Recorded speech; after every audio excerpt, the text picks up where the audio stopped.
And we are live. So let's start with anybody having any questions for me to begin this whole session. Everybody muted themselves. Dr. Connors? Yes. Yeah, this is Mike Teague. Hello, Mike. In fighting a cold last week, that information you gave me was very interesting, and it got me looking into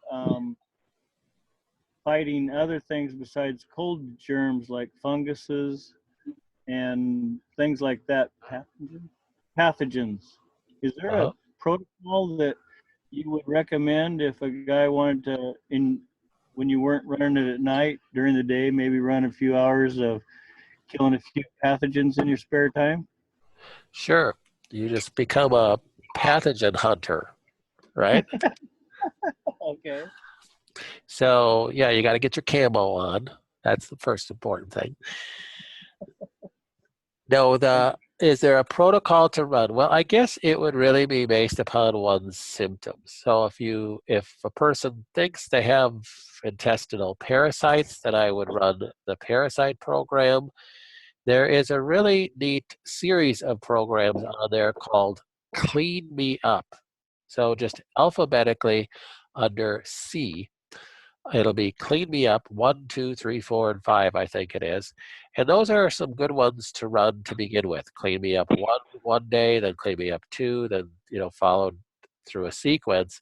And all they are is that just some frequencies of different pathogens like parasites and such that you're trying to just kind of making sure that you're hitting a lot of possibilities. So that's one way to do it in general. If you do know that you are exposed to certain things, then you can try to, be more specific.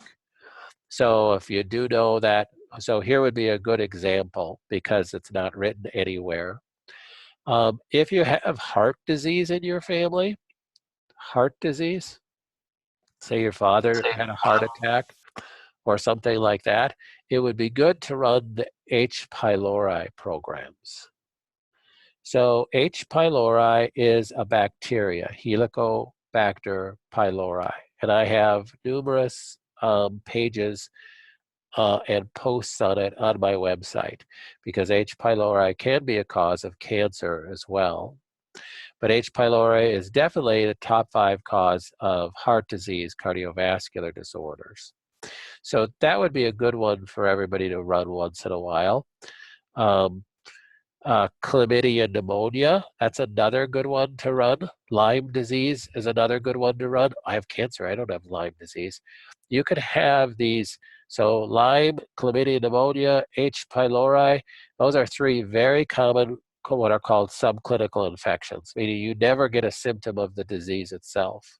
Yes, a lot of people have Lyme disease and they don't know that they have Lyme disease. They don't really even have any symptoms of Lyme disease, which will be a shock for our Lyme patients. But yeah, there's a lot of people that can have that as a subclinical infection, meaning that they never get any clinical symptoms of that.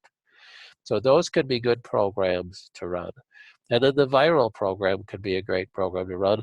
And there's another program called, if you just look under under parasites, there's a parasites all frequencies, and that's a longer, it's like a 6.5-hour program, but that can be a great program to run, the parasite program, because everybody's got parasites. And if you live in the southern half of the United States, you definitely have parasites, period. If you live in the northern half of the United States, you have about a 90% chance of having parasites. So that's just reality. So we get them, if you have a pet, you have parasites. So, that brings up another point. Can we run the Rife on our dog? Absolutely. Or your cat? Sure. Run the parasite programs on them. Run, whatever you want to run on them if they're having any problems, but definitely parasite programs. Thank you very much. Dr. Connors, can you overdo the Rife? The only time I would say that you would overdo the Rife is if you have a chronic infection like Lyme disease, And yes, those people, my Lyme patients, I have to make sure they're not trying to kill too quickly, because Lyme bacteria is a gram-negative bacteria, and if you kill it too quickly, you'll liberate from its cell membrane a, a chemical called, excuse me, lipopolysaccharides, which can cause an immune reaction in itself. So that's really the only time that you're going to have a chance of herxing from the Rife. So that's what a herx reaction is, when you react to your inability to detox the particles, the endotoxins from what you're killing. So on the average, a cancer patient, no, they're not going to have any herx reactions. You're not going to really have any issues. But if you were suffering from chronic Lyme, yeah, you don't want to run too many kill programs. But you could certainly, even as a chronic Lyme patient, run the liver program. Under the functional rifing tab, there's a folder called functional rifing, and that has things like liver, kidney function, gut function that will just help those organs. And you're not particularly killing anything. You're just running it at the known frequencies for the liver, so you can resync the liver so that it starts livering better. Okay. So for most people, the answer is no. However, if your husband says you never go out with me anymore, all you want to do is hang out with your Rife, then we know you have a problem, and we do have a Rife support group for you. Okay. Any other questions? Okay, we've got a lot of comments after last week, after Crystal had her little testimony on what the Zinc DMSO spray did for her. And we're using this more and more. I started very gingerly with this with just a few patients, but we're getting, I think, better and better results with everybody that's using it. So if anybody wants to use this on your cancer, I don't think that there's any chance of negative effects, and it's certainly cheap enough to give it a try for everybody with cancer, even if you have a deep abdominal cancer. I actually had a patient with prostate cancer today that I tested it out, and it worked on him. So he's using it on to drive into his prostate from the front, the anterior abdominal, lower abdominal area, and through metastatic area over the bone. So I think let's go for it. It's sure a cheap solution to hopefully get in there and kill cancer cells. Picture of a So this is just a bottle. picture of a bottle here. That's a spray bottle, and it's just a Zinc DMSO topical spray that you spray on your skin over your cancer site, and you just kind of rub it in. It's pretty watery. It's just got zinc and DMSO.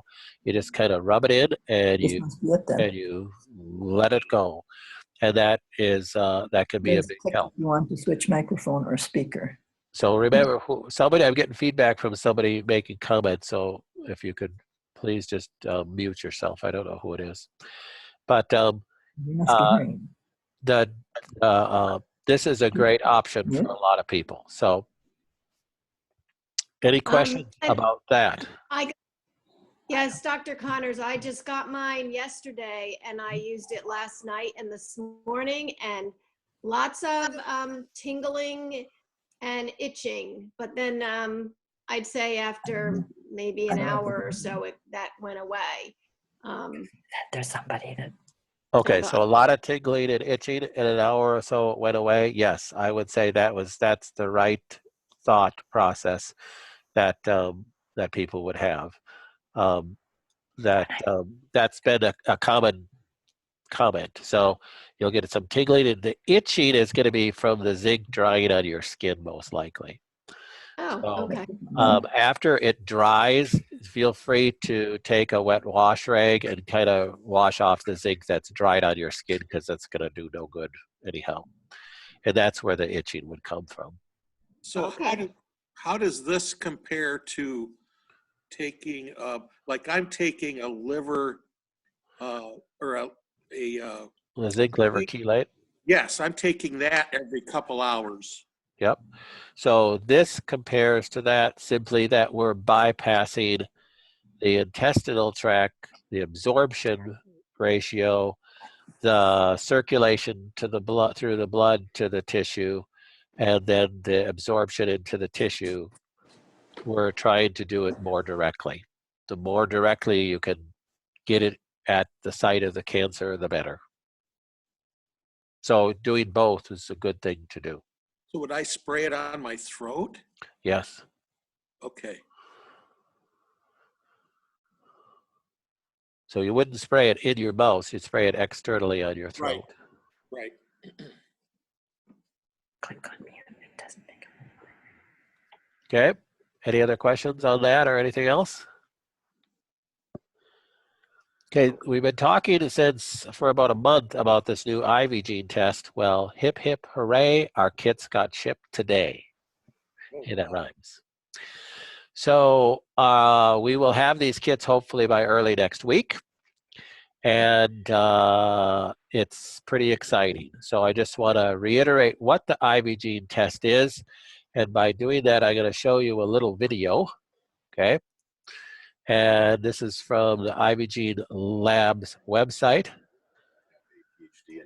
So I'm going to put my speaker up to there so you can hear that. I'm the Chief Technology Officer for the Laboratory for Advanced Medicine and IvyGene Labs.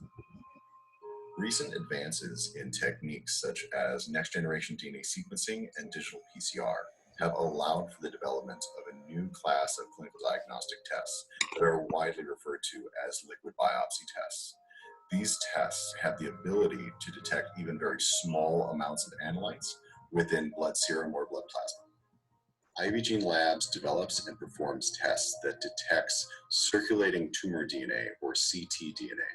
This is genomic DNA that is shed into blood serum or blood plasma by cancer cells. Within each human cell, there is a nucleus, and that nucleus contains 6 billion base pairs of DNA, which encodes for approximately 20,000 genes. The cell needs to know which of those genes to turn on and which of those genes to turn off. There are a lot of different mechanisms that the cell uses to do that. One of those mechanisms is DNA methylation. During malignant transformation, which is the process by which a normal cell will transform into a cancer cell, there are significant changes in gene expression. These changes in gene expression are then reflected by changes in the DNA methylation pattern. So just by examining the DNA methylation pattern of a cell, you can differentiate between a normal cell and a cancer cell. From a clinical perspective, investigating DNA methylation patterns of circulating tumor DNA has the potential to be used to identify a cancer, to differentiate among different cancer tissues of origin, to differentiate between aggressive versus non-aggressive cancers, and one day to even identify the best treatment option for each patient. Both the Laboratory for Advanced Medicine and IvyGene Labs are aggressively pursuing these technologies in order to develop new clinical diagnostic tests with the ultimate goal of improving patient outcomes. Okay, so that, could you hear that? Yes. Yes. Okay. All right, so that is the IvyGene test.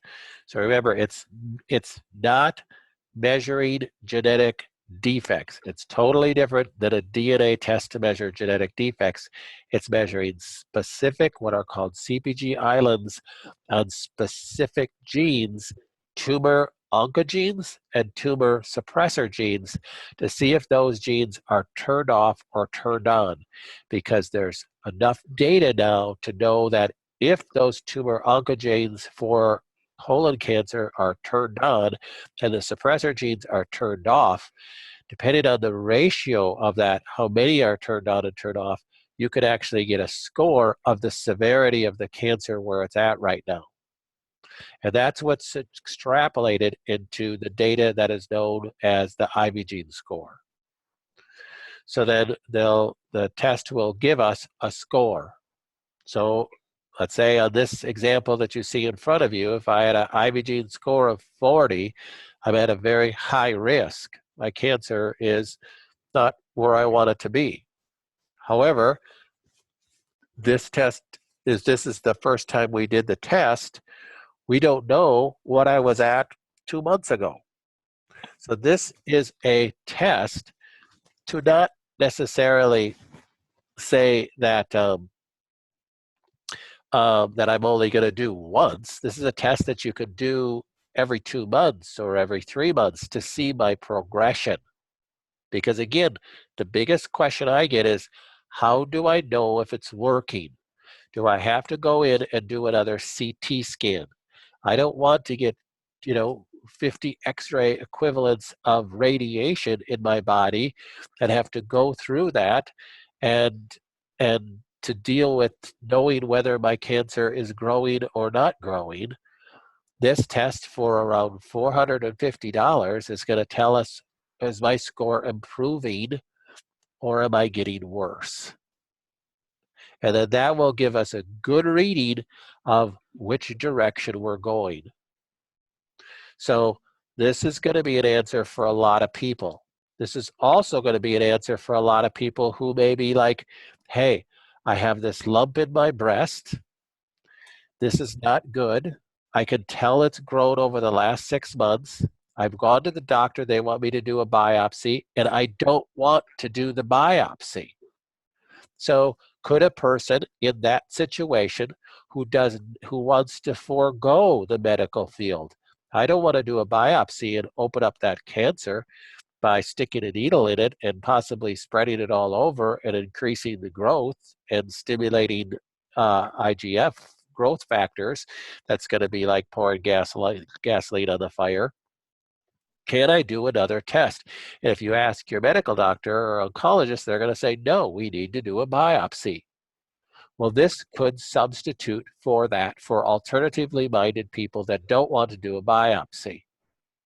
So if I believe I have symptoms that are pointing to cancer and I want a very objective data that this is good, this is a 97% accurate, that I either have cancer or not. If I fall into below 10 here, you don't have to worry about it. Doesn't mean that you don't have cancer cells, because even a person that doesn't have active cancer is still going to have some cancer cells, right? So they would be considered the below 10 group, very low risk. Don't worry about it. Yes, keep eating right. You don't want to get cancer. But if you're above 10, you got some cancer growth. And if you're above 25, you're at a very high risk. That means your cancer is more aggressive. And then it's measured again over time. So it's not meant to be just a one-shot test. It's meant to be something that you could use to monitor your cancer through the course of your chosen care. So I'm excited about this test because I think a lot of my patients are going to use this test. I ordered 24 kits right off the bat. We should have them next week and we can ship them out to you. What's going to be required from you is a blood draw. Now, I have had a couple patients say, where I live, I can't get a blood draw. So that would pose a question. That where am I supposed to get a blood draw where I live? And I was kind of baffled at that. What do you mean you can't get a blood draw? Well, yeah, somebody told me that it costs $450 to $900 to get a blood draw where they live. Here in Minnesota, you can just go over to the local hospital for $25. They'll draw your blood, spin it down, and send it all in as long as you come in with a kit. So unfortunately, there's some states that have different rules, I guess. That's new to me, but anybody's welcome to on a visit here to go over and run this kit at our local hospital here. So how do we sign up? I will have it by the end of tonight up on our store. However, if we have non-patients that order from our store, so I was not going to have it on the store, but just to help take pressure off of phone calls to the clinic saying, hey, can you send me out a kit and us have to get your credit card stuff. I'm going to put it on the store. And then if we have a non-patient order it, we'll just call them and say, sorry, we're going to refund your money. You can't order it. Now, if any caveat of that is if you have family members that you want to do this test, I don't mind running this test, but I don't want somebody that I don't know. Somebody saw my video on IvyGene test and they were from the UK and they sent me an email last week saying, I want to run the IvyGene test, and said, you have to be a patient. And then they sent me a really snotty email back saying, oh, you're just trying to get patients, like, for Pete's sake. So it's, you know, I can't offer this test to non-patients unless it's family members of patients or something. So it's just like any other test. We can't run labs on somebody that just called and says, hey, can you run labs on me? So just understand that. So if it's a family member of yours that you want to run the test on, just call the clinic, or you could order 2 kits or something like that, and just so we know what's going on. Because I know a lot of people have made comments, hey, can I have my spouse do it too, just to see how she's doing or he's doing too. Well, then there's instructions in there on what to do. Oh, so when you get the kit, you just have to bring it to a draw station. So a lot of people's local doctors do blood draws. So like Mike, you might have your local functional medicine doctor. He might do draws in his clinic. You'll just bring the kit in there and say, hey, can you draw the kit? And there's instructions in the kit for any draw clinic to follow, you know, fill this red tube or purple tube and then spin it down and then chill it or freeze it and send it in, and, you know, into this package, and it's pre-packaged, pre-labeled, you know, pre-FedExed or UPS'd or whatever, and they just do it. So they know how to do that. You as the patient would have to fill out just the patient inquiry. I don't know until I get the kits, because some of our labs, the patient can fill out the requisition, and some of our labs, I have to fill out the requisition. So when we get the kits, I'll know, and we'll contact you if you order one. Cool. Questions about that at all?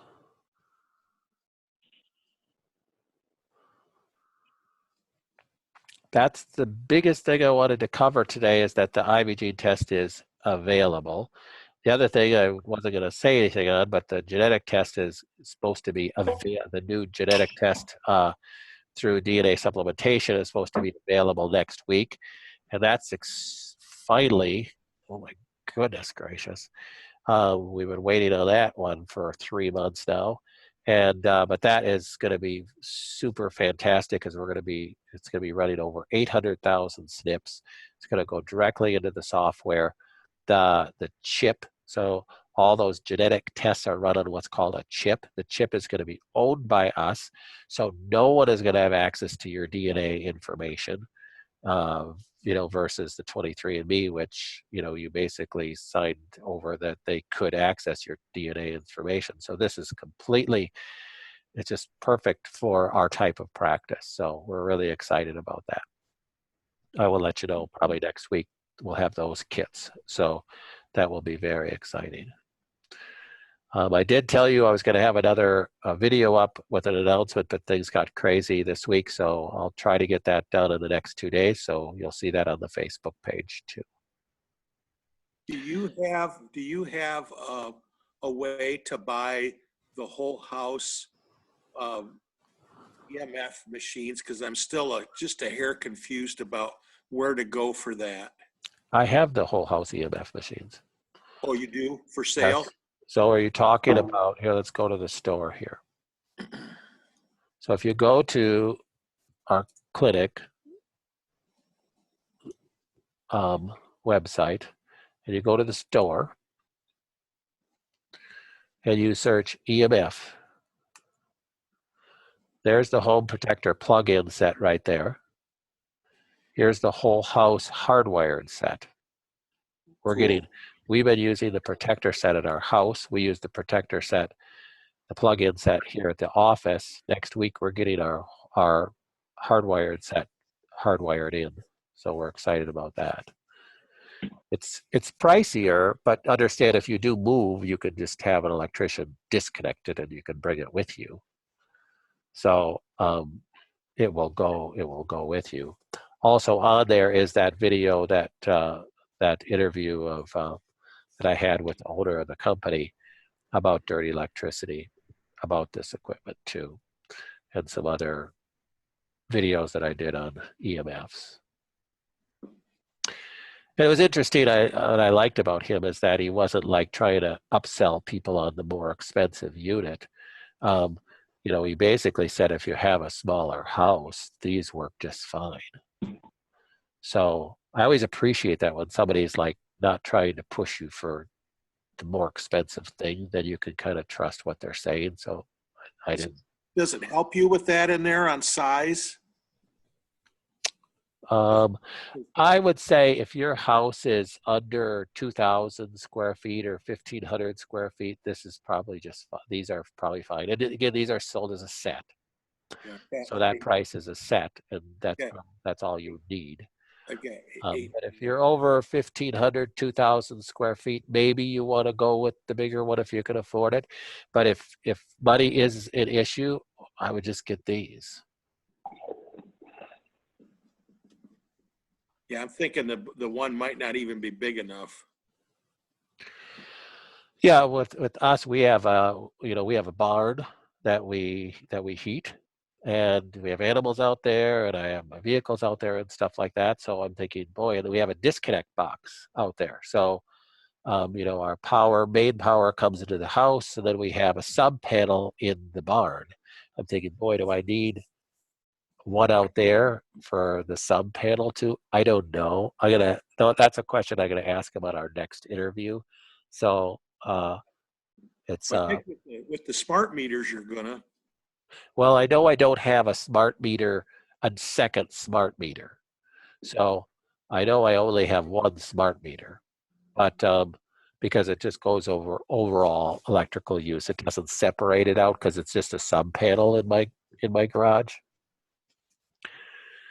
So I'm gonna ask. That's a question that it's gonna be a good question for him. And maybe we could get him on a regular Zoom call so people can ask him questions too. All right. Anything else?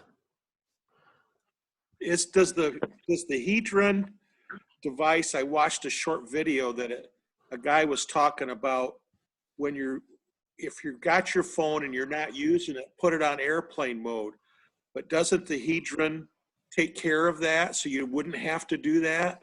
Okay, so I would be very cautious to say that anything is going to take care of everything. It's just not.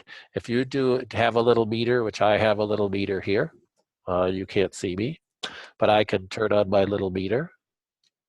And, oops, I got to hold the button down. There, my EMF meter comes on right now. And I'm holding my EMF meter up to my phone, and it's got a noise piece to it. So it's showing 0 millivolts coming out of my phone because my phone is in sleep mode right now. But I'm going to push the button so the screen comes up. And now it jumps up here. Do you hear that beeping? Yeah. Oh, and then just stop beeping because when I pushed the button, the screen only came on for about 3 seconds, and it went off because I didn't swipe it. But as soon as you turn that screen on, there it's beeping again, and now my screen went off right there. You have So those too? the meters themselves, Yeah. I can post what meter I bought. I just bought this on Amazon, and I like this one. I've had a couple different meters. I like this one the best, and I don't remember how much it was. It's METERK, EMF tester, electromagnetic field, MK08. And I'll find the Amazon link and I will post it up on the Facebook page. I like it. It's really accurate. But you turn your phone on and you swipe and then you're going to make a call, then it really adds up. But it starts to calm down after a bit. And so the EMFs are going to surge on your phone depending on what's going on your phone. So if if on my phone I have apps that are running that are constantly searching the internet for something, then obviously my phone is going to be giving off more EMFs. So for instance, I don't remember if I shared this or not, but I went to Target before Christmas and I was going to purchase something, and the guy at Target was really helpful. He goes, "Do you have the blah blah Target app?" No. He goes, "You should download it because I think there's a 15% discount for what you're purchasing on that app." "Oh, how do you do that?" He goes, "Let me see your phone." So he downloads the app on my phone. Sure enough, there was a 15% discount. I saved $15 for that thing or whatever. And I thought, oh, that's kind of cool. But then I noticed my battery in my phone was like, it usually lasts well beyond 6 o'clock, so I can plug it in when I get home. But it was like drained at like 1. What the heck? So smart enough to know that, okay, if my battery's draining, something's draining it. So then I thought, okay, what apps did I put on there? Well, the Target app is constantly searching for new things that Target Corporation is putting deals together, right? And so it's constantly searching out to the internet to grab information from the Target app creator who's constantly putting new sale things on there because it wants you to buy things. So it's draining my battery, but it's also then giving off more EMFs. So your worst program, so when you have your phone, when you open your phone, you should always close all apps. But even if you have closed all apps, because I never had the Target app open, there are certain apps that will be searching constantly. One I know is like Instagram, another is Snapchat, and some are these store apps like the Target app. So all I did is delete the Target app off my phone, and my battery lasted now till 6:30, 7 o'clock again. So I did not test it with the meter because I didn't have that meter then, or I didn't think of it. I can't remember. I just bought this a couple weeks ago. And so it would certainly, I would bet, give off a lot more EMFs also. That's just called an EMF meter? Yeah. So this is just an EMF meter. I'll find the because there's a whole bunch of them if you look on Amazon. So I'll find the one that I have and I'll post it on the Facebook page. But the Hedron disc, back to that, does that get rid of all EMFs? No, nothing does. But it certainly helps the problem. So everybody I love, I have them have a Hedron on the back of their phone. But it is still not the solution. Oh, now I'm protected from all EMFs. No, you're not. There's EMFs not just coming from your phone, but from the cell phone tower. And there's no way that you can protect yourself from all those EMFs. We are bombarded.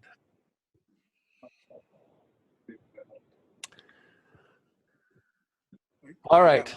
I have one other real quick Yeah. request. I'm pretty internet savvy, and I was racking my brain trying to do a review on your page because you asked us to, and I could not find anywhere to do that. So if you could just do a Google review, that would be better. Is there a link on your Connor's Clinic Facebook page? Isn't that If what you could actually do it would actually be just as good as if you just did a review on the Facebook page. And that's where I couldn't find any links. So just on our Connor's Clinic Facebook page, you can't do one on the patients only page. Oh, So that's you have to just go to the Connor's Clinic Facebook page. I got it. That's the problem. Okay. And then you could do a review Okay. somewhere here. Right. Okay. Thank you. All right. So I'll have this up on the Facebook page, and I will post that the EMF meter information too. Thank you very much. And I will also, before the night's over, I will get up on the store the labs. Now they won't ship up obviously till I get them. And I just talked to them today, and they said they're shipping today to me. So I'll probably get them Monday or Tuesday. So we will ship them out as soon as we get them. All right. Thank you very much. You guys Thank have a you. wonderful Thank you. afternoon. Bye-bye now. Bye. Bye.